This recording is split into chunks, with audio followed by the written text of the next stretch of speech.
In this video, I am going to explain about what is CPU scheduling. I'll explain this concept with the help of an example. Okay, so let us assume that this is the classroom. In this classroom, we have 7 students and there is one faculty in the classroom. Now, faculty wants to ask the questions to the students. Okay, so for example, he wants to ask 5 questions to each student. Okay, so, and let us assume that all the students know the answer very, very well. Okay, so that means each and every candidate can answer the question. Okay, so now let us assume that each question takes 1 minute to answer. Okay, that means in total, in order to answer 5 questions, they'll take 5 minutes. So each candidate will take 5 minutes to answer the question. Okay, so faculty has started with student number 1 and he asked the first question. Okay, he wants to ask the questions to the students one after the other. That means first he will ask the questions to S1. Okay, after he will ask the questions to student 2, then student 3, like that he wants to ask the questions. Now he asks the first question to the student 1. Okay, he know the answer but he is unable to recollect it at the present time. Okay, so he is thinking. So let us assume that after 5 minutes he has given the first answer. Okay, so and after that faculty has asked the second question.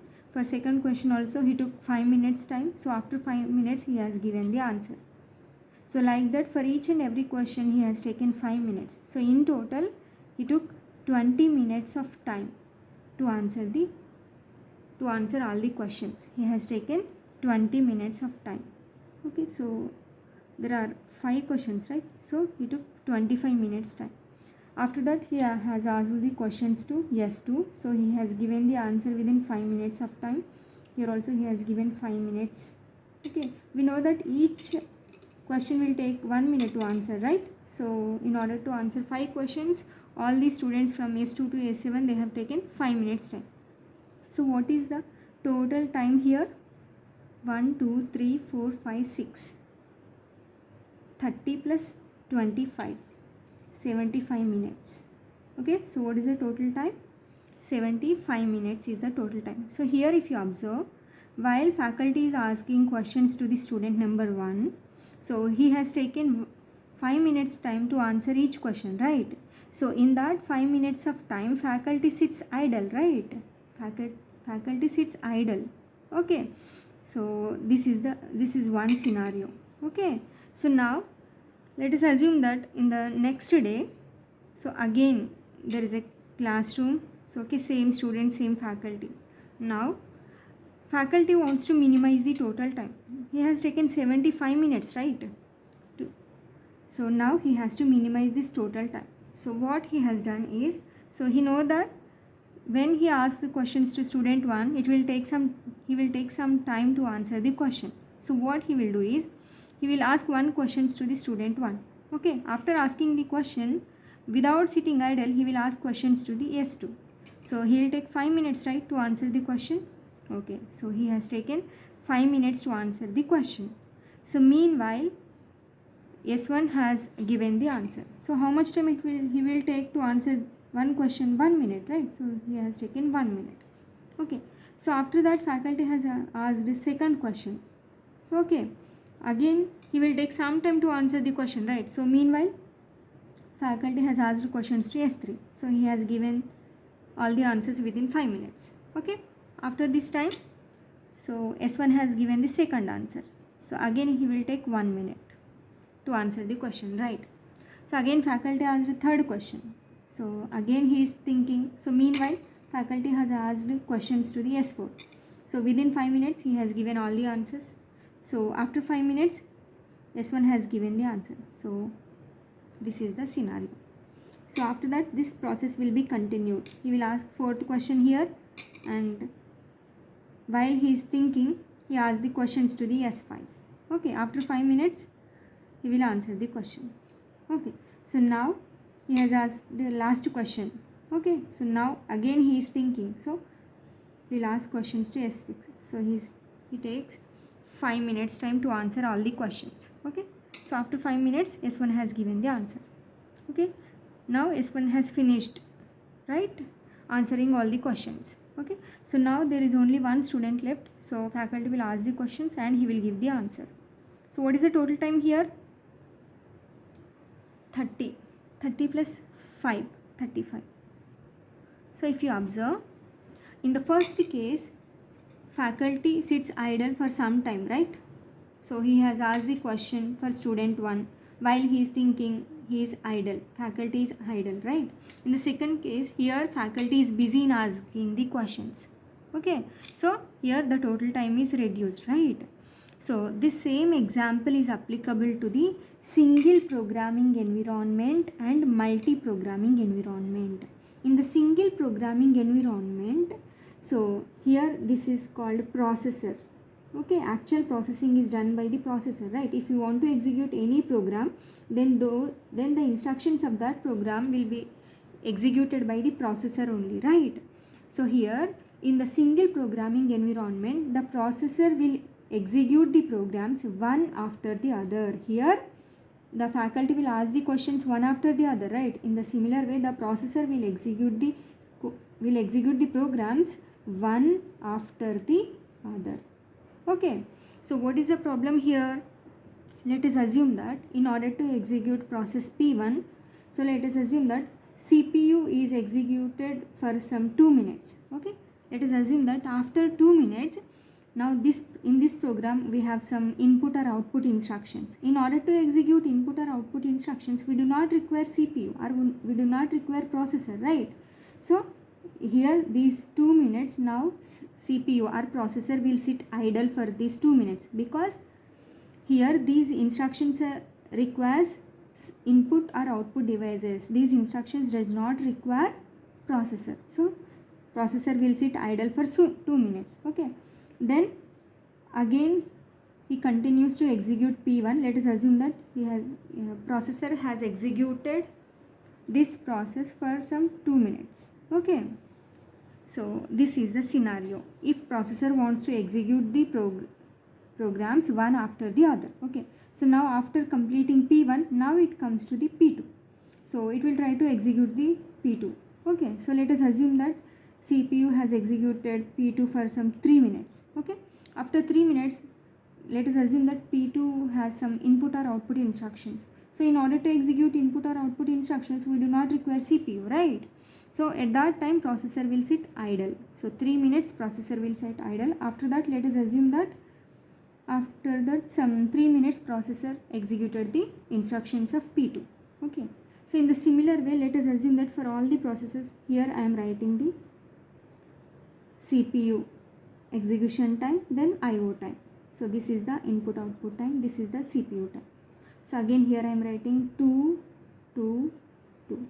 Okay, again I am writing 1, 1, 1. Here also 3, 3, 3. Here also 4, 4, 4. That means while executing the process, for some instructions, those instructions require CPU and some instructions does not require CPU. Okay, they require input and output devices. Okay, at that time CPU will sit idle. If you calculate the total time, so what is the total time here? So we need to add all the values, right? So 6, 9, 3, 6, 3, 9, 12. So what is the total time here? 12, 19, 20, 21, 24, 30, 39, 42, 48. So what is the total time? So CPU took 48 minutes time in order to execute all the processes, right? So now this is called single programming environment. In the single programming environment, CPU processor will execute the programs one after the other. Okay, it will execute the programs one after the other. That means first it will execute P1, after completing it will execute P2, then it will execute P3. Okay, so this is called single programming environment. Now we will see how can we reduce this time. Okay, how can we reduce this total time? Let us assume that now CPU is executing process 1.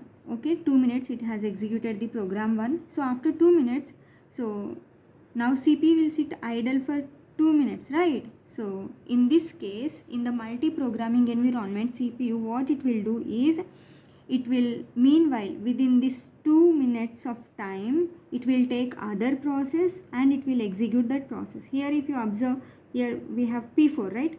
So without waiting, so what it will do, it will execute P4. Okay, so after 2 minutes it finished its IO, right? So again P1 will be executed. Okay, so then it will take 3. Okay, so now CPU will sit idle for 3 minutes here, right? Now here in the multi-programming environment, CPU will not sit idle. Okay, it will take other process. So if you observe P6, here it will take 3 minutes, right? So here it has executed part of the P6. Okay, after 3 minutes it will come to P2 and it will execute the statement. Then what is the time for P3? So 1 minute it has executed P3 and 1 minute it has to sit idle, right? So without sitting idle, now processor will take other process. So what is the program? P5. So it will take P1.